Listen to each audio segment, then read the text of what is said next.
Hey everyone. Don't forget to subscribe and share your thoughts in the comments. I'd love to know what you think about the characters and their choices. Enjoy the story. It all started like any other Saturday night. My husband, David, and I had been invited to a party by some of his colleagues, people I'd never really gotten close to. We'd just moved to this new city, and I was still getting used to everything. The new apartment, the new neighborhood, and honestly, the new routine. We were both busy with work, but lately, I felt like something was missing. I had been trying to convince myself that this was just a phase, but the feeling was there, like something in our marriage had faded. The passion, the spark. It wasn't like it used to be. I guess I didn't realize just how much I was craving that feeling again. David was a great guy. He was successful, kind, reliable, everything you would want in a husband. But I couldn't shake the feeling that he didn't see me the way he used to. It's like he was more focused on his career than on me. Don't get me wrong, I wasn't trying to blame him. But I started to feel invisible. Sometimes I just wanted him to look at me the way he had when we first met, when everything was exciting and new. But that was long gone. So, when we arrived at the party, I was already feeling a bit disconnected. I wasn't in the best mood. David was mingling with people he knew, and I was off to the side, sipping my wine, trying to force myself to enjoy the conversation with people I barely knew. I could tell that David was having a good time, and I tried to fake a smile, but it didn't feel genuine. I kept telling myself, this is fine. It's just a party. Just relax. But then, something happened that I didn't expect. There were two guys at the party. Tom and Jake. I didn't know them, but they were standing near the bar, joking and laughing with some of the others. I noticed how they both had this carefree vibe about them. They weren't trying too hard to impress anyone. They weren't even particularly good looking, but they had this energy. It was magnetic. It's hard to explain, but it felt like they were enjoying life in a way I hadn't felt in a long time. And that pulled me in. I wasn't even sure why I ended up talking to them, to be honest. Maybe it was the wine or just the fact that I hadn't felt this alive in ages. But as the night went on, I found myself laughing at their jokes and engaging in conversations that felt so much lighter than the ones I'd been having with David. It felt good. More than that, it felt easy. I wasn't thinking about anything serious. I wasn't thinking about my marriage, or David, or anything. I was just enjoying the moment. At one point, Tom leaned in a little closer and whispered, "You're different from the other women here. You're not trying to impress anyone?" I laughed, a little embarrassed. Is that a good thing or a bad thing? Tom grinned.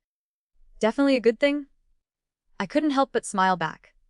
There was something about his confidence, his charm. And then there was Jake, who kept making me laugh with his dry humor. The whole atmosphere felt like a breath of fresh air.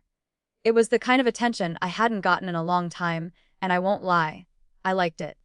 As the night wore on, I could feel myself becoming more and more relaxed. It was a feeling I hadn't had in ages. The kind of relaxation where you stop worrying about everything, where you stop questioning your choices and just exist. I wasn't thinking about the fact that I was married or that I was supposed to be loyal to David. I was just caught up in the moment, and it felt good. Eventually, the party started winding down. People were heading out, but I wasn't ready to go home. I didn't want to. I didn't want to go back to that quiet apartment where David would probably be looking at his phone or talking about work. I wanted to stay in this energy, this buzz that Tom and Jake brought. I know this sounds crazy, but I remember telling myself, it's just a little fun. Nothing's going to happen. I'm just having a good time. But even as I said it, there was this nagging feeling that I knew I was crossing a line, even if I didn't know exactly where that line was. At some point, Jake suggested we all go for a walk to get some fresh air. I agreed without really thinking. The three of us left the party and wandered down the street, laughing and talking. It felt like a movie, like something out of a romance novel. It wasn't real, but it felt like it could be. We ended up at a nearby bar that was still open. We sat down at a corner booth, and the conversation just kept flowing. I don't even remember what we talked about anymore, but there was something about that night. Something that made me feel alive in a way I hadn't in so long. The attention, the laughter, the feeling that I was the center of something. It felt good. So good, in fact, that I didn't want it to stop. When the bar was about to close, Tom suggested we go back to his apartment for a while. There was no real plan, no expectations, but the idea of continuing the night, of continuing the feeling, was too tempting to ignore. At that point, I wasn't even thinking about David. I wasn't thinking about anything other than the excitement, the energy that was pulsing through me. So, we went to Tom's place. It was just the three of us. There was no pressure, no rush. The conversation continued, and before I knew it, the night had taken a turn that I didn't expect. Looking back now, I can't even pinpoint when things started to shift. It wasn't like I had planned anything or intended for anything to happen. But somewhere along the way, I got caught up in the moment. And that was the first time I made a decision that would change everything. I didn't know how I would feel the next morning, but in that moment, I felt alive in a way I hadn't in a long time. The next morning, I woke up with a pounding headache and a deep sense of confusion. The room was quiet, except for the sound of the occasional car passing outside. I tried to shake the sleep from my eyes, but as I did, reality started to set in. I wasn't at home. I wasn't with David. I was in Tom's apartment, in a bed I didn't recognize. And then it hit me the night before. The conversations, the laughter, the drinks, the feeling of being wanted, it all came rushing back. I lay there for a moment, staring at the ceiling, feeling the weight of the situation slowly sinking in. The previous night had felt like a movie, like a fleeting escape from the monotony of my life. But now, as the reality settled in, I felt sick to my stomach. I knew I had crossed a line, but I wasn't sure how far I had gone. I didn't even remember exactly what had happened after we got back to Tom's place. I felt embarrassed and ashamed, but there was also a part of me that couldn't deny the rush of excitement I'd felt. The attention, the freedom, it was intoxicating. I slipped out of bed quietly, careful not to wake either of the guys. My phone buzzed in my pocket, and I hesitated before looking at it. It was a message from David. "Where are you? Is everything okay?" A wave of guilt washed over me. He had been trying to reach me all night, and I hadn't even thought to check in. I quickly typed out a response, trying to sound casual. "Hey, yeah. Sorry, I lost track of time. I'll be home soon." I wanted to feel better, but the truth was, I didn't know how to handle the guilt. David deserved better. He deserved my attention, my love, my loyalty. But somewhere along the way, I had lost sight of that. It wasn't that I didn't love him anymore. It wasn't that I didn't care. It was just that I had been feeling invisible for so long. And for one night, I wasn't invisible. I grabbed my things and slipped out of Tom's apartment, trying to move as quietly as possible. The fresh air hit me like a slap in the face, and it was almost like I was waking up from a dream. My phone buzzed again. This time it was a photo. David had sent a picture of the two of us at a family gathering a few months ago.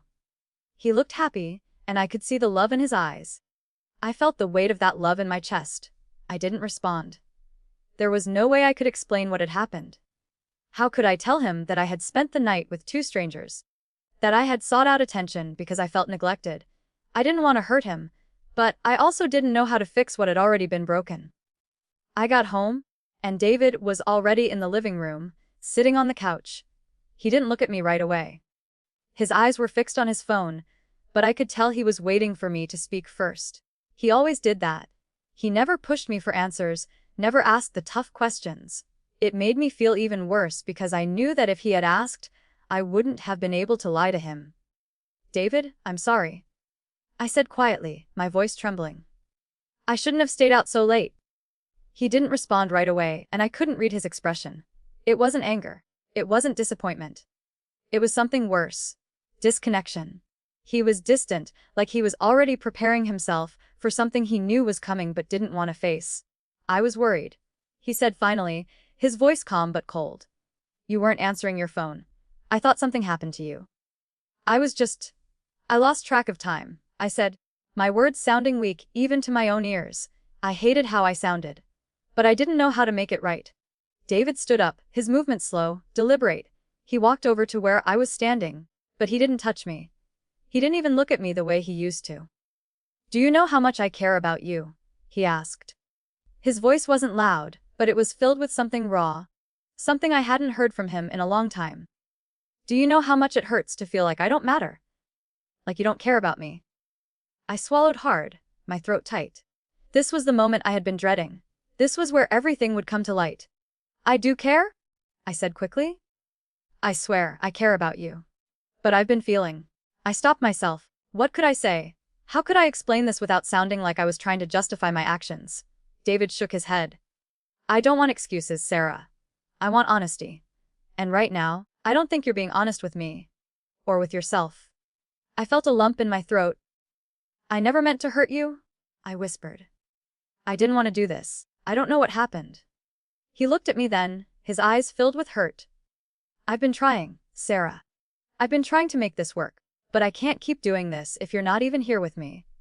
If I'm just the guy you come home to when you're tired of playing with the other guys. I froze. The words cut deeper than I expected. And then, he did something I wasn't prepared for. He didn't yell. He didn't break down. He simply walked over to the closet, grabbed a bag, and started throwing his clothes into it. David, please, I said, my voice breaking. Where are you going? I can't do this anymore, he said, his back to me. I don't know if I can ever trust you again. I'm leaving. I stood there frozen, as he walked past me, not looking back. He was gone before I could say another word. It wasn't just that he was leaving. It was the fact that he had already made up his mind. He didn't need to argue or yell. He had already checked out. And I didn't know how to fix it. The silence in the house after David left was deafening. It was like the walls were closing in on me and I couldn't breathe. I stood there, motionless, for what felt like an eternity. My heart was pounding, but I couldn't process what had just happened. He was gone, just like that. No confrontation, no shouting, no second chances. He was gone. I wanted to chase after him, to beg him to stay, but I knew it wouldn't make a difference. He had made up his mind, and deep down, I knew why. I had betrayed his trust. I had broken the one thing that held us together, our connection. I had taken it for granted, thinking I could hold on to him without giving him the attention and affection he deserved. And now, I was paying the price. I didn't know what to do next. My mind raced with a million thoughts, but none of them made any sense. I tried calling him, sending text after text, but he didn't respond. Not even a single word. That hurt more than anything, his silence. I knew he was done. I knew that I had lost him. The worst part, I still didn't fully understand why I had done it. What had made me cross that line? What was it that I was searching for in Tom and Jake that I couldn't find in David? Was it just the thrill? The excitement of feeling desired? Or was it something deeper, something I wasn't ready to face? I sat down on the couch, staring blankly at the screen of my phone. There was a message from Tom, just a short one, with a simple question. Are you okay? I couldn't help but laugh bitterly. Am I okay? I didn't even know what that meant anymore. I didn't respond. I didn't know how to. What could I possibly say to him? That he had been a part of the worst mistake I'd ever made, that I was starting to realize the depth of the damage I'd caused. As the hours dragged on, I thought about everything. About David. About our life together. About how he had always been there for me, supporting me, loving me without question. And yet, I had thrown it all away for a few moments of excitement. A few moments where I felt special, where I felt like I mattered. I felt nauseous. Not just from the alcohol still lingering in my system, but from the realization of how selfish I had been. How I had taken David's love for granted. How I had betrayed him, not just physically, but emotionally. I had shut him out in ways I hadn't even realized, and now it was too late to fix it. It wasn't until late that evening, when I saw the missed call from his sister, that I understood how far things had gone. I picked up the phone, my hands shaking, and braced myself for the conversation. Sarah, where's David? We've been trying to reach him all day. His sister Megan said. There was an edge to her voice, a tone that made my heart drop. I don't know. I whispered, feeling tears start to sting my eyes. He left. He's gone. There was a pause on the other end of the line. What do you mean gone? He packed his things and left. He's not coming back. Megan let out a sharp breath. What happened, Sarah? Did you two have a fight? I couldn't find the words. How could I explain what had happened? How could I tell her that I had been the one to destroy everything? That I had been the one to push David away? It's complicated, I finally said. I made a mistake, a huge mistake. Sarah, this isn't like him, she said quietly, her voice softening. What did you do? The question hit me like a ton of bricks. What had I done? How could I explain it to her? How could I explain it to anyone? I was ashamed. I was disgusted with myself. And I knew that David's family would never look at me the same way again. I don't know. I messed up. I don't even know why it happened. There was another long pause, and when Megan spoke again, her voice was filled with something I hadn't expected. Sympathy. Sarah, you need to fix this. You need to apologize to him, to yourself. He's not going to come back on his own, you know that, right? I closed my eyes, pressing my fingers to my temples. The truth of her words hit me hard. He's not going to come back on his own. I had driven him away, and now I had to face the consequences of my actions. But how could I fix something this broken? Was it even possible? The days that followed felt like a blur. I tried reaching out to David, but he never responded. I sent text after text, hoping that he would at least acknowledge me. At one point, I even called his office, hoping to speak with him, but his assistant told me he had taken some time off. That was it. No word from him. No explanation. Just silence. I kept hoping that one day, he would come back. That he would forgive me. But deep down, I knew that wasn't going to happen. He was gone. And I had no one to blame but myself. In the midst of all this, I couldn't help but wonder what had happened between us. What had gone wrong? Why hadn't I seen the signs earlier? Had I been too caught up in my own insecurities, my own need for validation? I had taken David's love for granted, and now I was left with nothing but regret. I wanted to reach out to him, to tell him how sorry I was, but I knew it wouldn't matter. The damage was done, and no apology could fix it. As the weeks passed, I couldn't shake the feeling that I had lost everything that truly mattered. The more I thought about it, the more I realized that I had been searching for something in the wrong places. I had been searching for validation, for excitement, for something to make me feel alive again. But in the process, I had destroyed the one thing that had truly made me feel loved and appreciated: my marriage. And now, it was too late. I had no idea where David was, or if he was ever going to forgive me. But one thing was certain: I would never make the same mistake again. The weeks following David's departure felt like a slow, unending spiral of regret. It's hard to explain, but every day seemed like it stretched on forever. I kept trying to fill the silence around me, but it was like there was a part of me missing. The house felt empty. The bed felt empty. Even the air felt empty. I couldn't shake the weight of everything that had happened. My mind replayed the moments leading up to that night over and over again. Every laugh, every touch, every second that I had spent with Tom and Jake. It was as though I couldn't escape it. Every corner of my life now seemed marked by the choice I had made. I kept convincing myself that if I could just get David to talk to me, if I could just explain myself, then maybe, just maybe, he'd come back. But days turned into weeks, and there was still nothing. No word, no text, no phone call, and each unanswered message, each silent moment only made the reality sink deeper. I had ruined everything. I spent a lot of time talking to my friends, but they all had their own opinions. Some were sympathetic, others less so. A few of them had outright scolded me, telling me how foolish I was. They couldn't understand why I had let things get to that point. They didn't know about the loneliness I'd been feeling, or the pressure of living up to a perfect image of marriage. Some of them told me that it wasn't as big a deal as I was making it out to be, but I could tell that they were just trying to make me feel better. Deep down, they knew it was a betrayal too. There were even times when I considered texting Tom or Jake, trying to make sense of what had happened, trying to find closure. But I couldn't bring myself to do it. I had crossed a line, and there was no going back from that. It wasn't them I needed to apologize to. It was David. It had always been David. The hardest part, though, was that David wasn't coming back, and that truth began to settle in deeper every day. I tried to stay busy, to distract myself, but it didn't help. No amount of work or socializing could fill the empty space he had left. It was like there was a hole in my chest where he used to be. One evening, after yet another night of scrolling through my phone, seeing nothing from him, I decided to do something I'd been putting off for weeks. I was going to write him a letter. Not a text, not an email, an actual letter. Something I could say to him that wasn't rushed or tainted by the distractions of a phone screen. I needed him to know what was in my heart. I needed to tell him that I had truly understood the gravity of what I'd done. It took me hours to get the words right. I wrote and rewrote the letter, sitting there, tears streaming down my face. What could I possibly say to make him understand? What words would be enough to express how sorry I was, how much I regretted my actions? When I finally finished, the letter felt like the most honest thing I'd ever written. It wasn't an excuse. It wasn't a plea for forgiveness. It was just the truth. Dear David, I don't even know how to begin this.